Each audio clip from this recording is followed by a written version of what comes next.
If you're watching this, you are an artist and you have or you are thinking about starting your own YouTube channel. First of all, congratulations. That is a really, really big commitment and a huge step in your artistic career, and I am so happy for you. But if you're anywhere close to where I was, which was 0 subscribers a year ago, then you have a long road ahead of you. You are growing from nothing. And if you don't have a large following on another platform like Instagram, growing is really hard because you don't have an existing audience, people who are interested in your content. In this video, I'm going to be sharing with you the one key strategy that I have been using for like 6 to 8 months that has helped so much in growing my YouTube channel from nothing. I started from like absolutely nothing. Yeah, I mean, I can't tell you guys how fundamentally life-changing this strategy has been for me, and it is to focus on search-driven content. Making search-driven evergreen content that is designed to show up in YouTube search and funnel more people into my channel, but also establish myself as a person worth following because I share valuable tips and like actionable things that will really improve your life, or at least improve you and your artwork and your art career. I have had multiple videos rank #1 in search. My top video right now on my channel is non-toxic oil painting. There's a good chance that if you're subscribed to me, it is because of that video or the sequels that I made to that video. And basically, I uploaded this video in July, and 5 months later, in October/December, that video like took off. It became my most popular video basically overnight. I think the reason that Browse Features picked up that video was because it had been performing consistently really well in search for months up until that point. So I've doubled down on that strategy since then, and I've enjoyed a lot of really good results. I've had over a dozen of my videos rank in the top 20 for a variety of search terms, and honestly, I really think that creating evergreen content is the way to help grow your channel if you don't have a following somewhere else that you can sort of shuffle them into YouTube for. There are 4 main things that I want to share with you guys on how to do this, how to achieve this whole thing. The first thing is to research your video ideas using some kind of YouTube SEO plugin like TubeBuddy or vidIQ. The second thing is to make your titles chock full of good keywords. You're gonna use the keywords that we built in step 1, and you're going to like cover your titles. You're gonna nest them all in there really nice in step 2. Step 3 is to make sure that your video metadata, your descriptions, your tags, etc. are also full of keywords. You need to tell YouTube what your video is actually about, and that is what your metadata is for. And finally, the 4th thing is to make thumbnails that actually stand out in search. You might think that you have a really great thumbnail aesthetic, but if your thumbnails blend into the rest of the search results, you're going to get lost in the crowd, and what you really need to do on YouTube when you are first starting out is to stand out, to be different than everyone else. And if you're interested in this kind of content, talking about art, entrepreneurship, and social media, really consider hitting that subscribe button and liking this video, because it really does help push out my videos to more people. And honestly, if you're watching this video and you're already this far, you're probably gonna like all the other videos that I have, so you should really just subscribe. Okay, do that. The main reason that I wanted to talk about keyword research first is because none of these steps that I'm going to be showing you later on will matter unless you stress test your video idea and make sure that it's actually worth making. I have had so many videos that I thought were going to be total hits, really big successes, and they completely flopped because the topic of the video just wasn't a thing people were really interested in. It wasn't something they were searching for. It didn't have a lot of search volume. So researching your video ideas in advance is so important to setting yourself up for success. All right, so we are in YouTube right now. We're in my creator studio, and I have the TubeBuddy extension already installed. You can totally do this with just the free version. All right, so I'm just going to go ahead and launch the Keyword Explorer and type in the video idea that I want to create. In this case, I'm going to be researching something that I've already made, which is 100 video ideas for artists. So I'm gonna type in 100 video ideas for artists. And you can type in whatever your heart desires here, but this is what we're looking for. The score specific to your channel. And what contributes to that score is all this stuff down here. So down here, you can see this is the average view count for my last 5 videos, and the lowest view count for the top ranking videos in search. So 29, 86, that's pretty good. If we look in search volume, we see that it's really, really high. That is great. That means that we have a huge chance to rank high in search and also to put that video that we're going to make in front of a lot of eyes and drive a lot of views to that video and also a lot of new people to our channel. You want this to be pretty high. I wouldn't make anything in these like lower red bars over here, just because at that point you're gonna make something really, really hyper specific, kind of super niched content, and it's not really worth it for you unless you have like zero competition, anything that's going to be a really big trend later on, or you just want to serve your audience with that specific video and you don't want to focus on search. But if you want to focus on search, I would really recommend that you focus only on the yellow and green bars over here in terms of search volume. And then the competition, this is important, but the main thing in terms of competition that I would focus on is this lowest video view count found in top ranking results. But let's say that this video idea wasn't super great and you wanted to try something different. So what if we try video ideas for our channels? All right, this one, much lower search volume, really not that great, but because the lowest video view count is like pretty good and our relative view count is relatively high, we can still definitely rank for this search term, so it could be really worth targeting. And the search volume is pretty good, but it's not excellent. We're at just the barest edge of that yellow and orange bars over here, and the competition is pretty great. That means that it's not super optimized. So you could easily go over here and oh, there's my video right down there with 30 views. And yeah, you can see that it's performing really well. It's number 2 in the results at the moment. That's because I have the 100 video ideas for our channels for artists in the title, which I'll talk about in a minute, but also because I have a really engaging thumbnail. My thumbnail looks really different from everyone else's, and I would really, really pay attention to that. Your thumbnail is like the advertising, the packaging for your video. You need to have a really sort of eye-catching kind of thumbnail. It doesn't have to be good, it just has to be different. So let's look at another video idea, how to deal with artist burnout. Let's search for that. All right, so pretty good to target, 42 views. That's the lowest video view count in the top ranking videos, and that's our average channel video view count. And it's, you know, decent search volume, not great, but our competition isn't super optimized, and so we have a good opportunity to rank. That's what this dashboard right here is telling us. And you can add more keywords, make it more of a long tail keyword if you want it up here, and try to optimize that even more. But typically, the longer your search term is, the lower search volume you're gonna get. Looking at these thumbnails for how to deal with artist burnout, the results look very dark, super dark, kind of sad, depressing looking thumbnails. So you have an opportunity here. Go against the status quo and make your thumbnail stand out by being very light, very bright, maybe more optimistic, and you'll have a higher click-through rate because you are drawing the eye more effectively than these other dark thumbnails are. I hope this makes sense.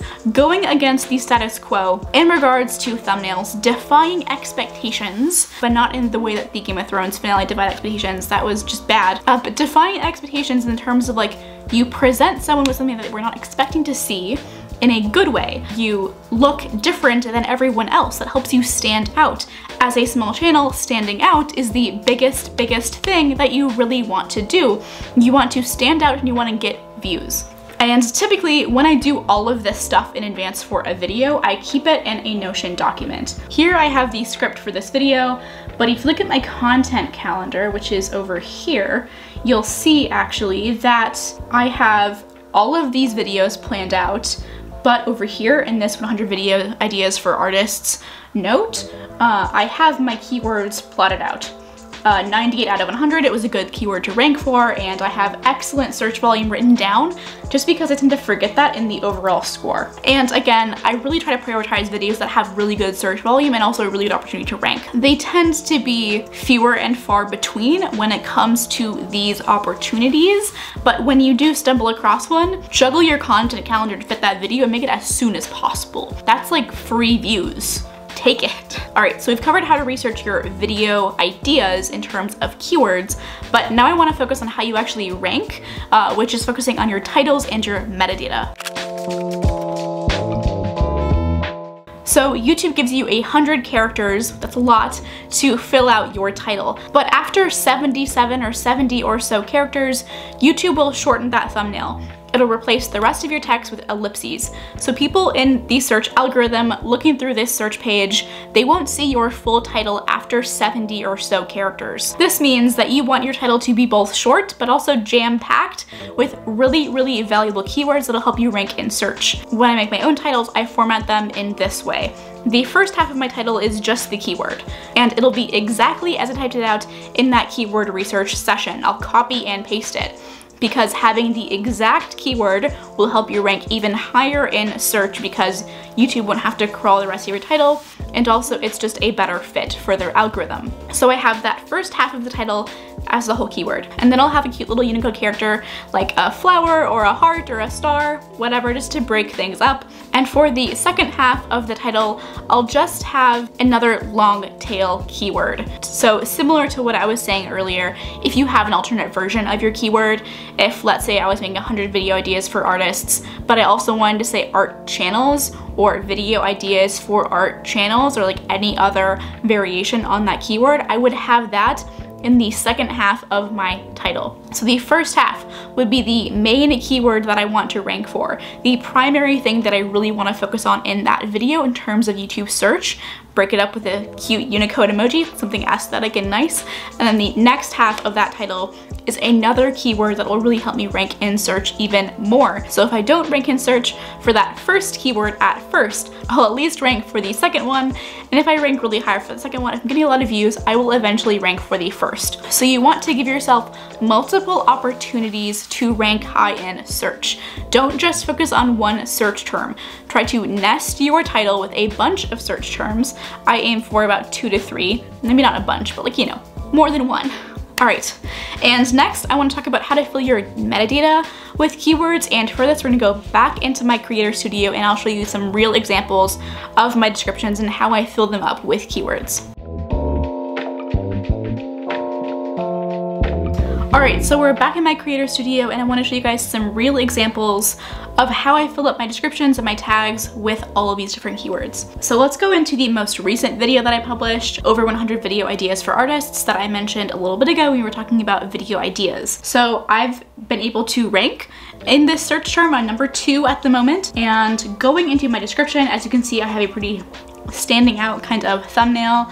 It's well produced, it has this vibrant red text, and some cute like hand-drawn kind of element things. And just looking at my video description, I have video ideas for our YouTube channels, 100 video ideas for artists and creatives, and 100 video ideas again, artist again, video again, topic again. This isn't necessarily geared towards like real human people reading this description, though of course all of this text right here is completely readable, but I'm fitting in all of these keywords repeatedly on purpose, because as YouTube tries to crawl through this video and decide what it's about and who it works best for, they're going to be looking at the metadata like the description. And YouTube gives you a ton of space, like 5,000 characters for your description. I have my descriptions filled out pretty well. Music down here with my affiliate link for Academic Sound, all of my equipment, which once I get monetized, I will put affiliate links in there as well. My social links, some suggestions on what to watch next, who I mentioned in this video in terms of other YouTubers, other people on social media, etc. And this is the place where I put all of this stuff, like all of the stuff I was talking about, all of the keywords. I really try to fit at least like 3 to 4 instances of that keyword, or another one that I was mentioning in my title, like YouTube video ideas for art channels. I will put those 2 keywords in my title in my description at least 3 to 4 times. At least. You don't want them in the bottom of your video in like some kind of tag section down here. You don't really want that. You want it to appear at least semi-naturally in your description, just so it doesn't look spammy and fake. And down here in my tags, I don't focus on tags a lot. YouTube has come out and said that the tags aren't really important when YouTube is deciding what to show your video in. And they even say that down here, tags play a minimal role in helping viewers find your video, and it's really only useful if content in your video is commonly misspelled. So I can have some typos in here. I'll put in my keywords, but I'm not gonna bother with filling it up to 500 just because it's just not worth my time, and I'd rather focus on my thumbnail and my description as a more effective return on investment in terms of my time. All right, and let's look at another example.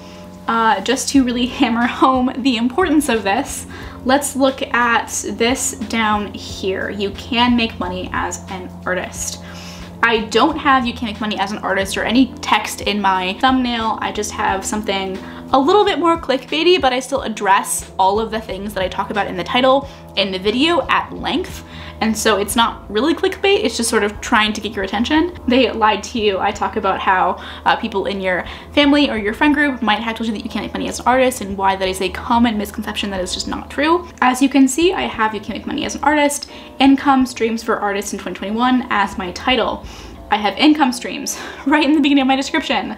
Making money as an artist, also there, making money as an artist in 2021. Again, income streams, lots of amazing artists use, passive and active income streams for artists. And then in my timestamps, I take the opportunity to do that even again, talking about the starving artist, passive and active income streams, all of these different income streams that you can build as an artist. Can you see that I'm something really repetitive? Good. You want to do this because this is how you rank in search. I've done this a ton of times. It's worked really well for me so far. Filling up this description, trying to like fit in my keywords wherever I can, structuring my sentences around this goal has really, really helped me rank high in search. I know that all of this is a lot of information and it's very, very intimidating, but this video is here as a resource for you. Rewatch it as often as you want, but following all of these steps will really, really help your videos stand out from the crowd and perform well in search. And as I have said time and time again in this video, performing well in search, creating evergreen search-driven content has helped me enormously as a small creator trying to grow on this platform. Making high-quality thumbnails, high-quality content right out of the gate that's evergreen and search-focused sets you up for success. And being consistent, focusing on search-driven content and posting consistently helps you even more. It's a journey. Your first few videos are not going to be very good. You'll know this looking back, and that is okay. The most important thing is that you keep trying to improve, that you keep learning, and that you are not discouraged when you don't initially succeed, because as I pointed out before, my top performing video right now, I posted in July of 2020, and it didn't kick off until December. Yeah, 5 months. 5, not 4, 5. I can count, I promise.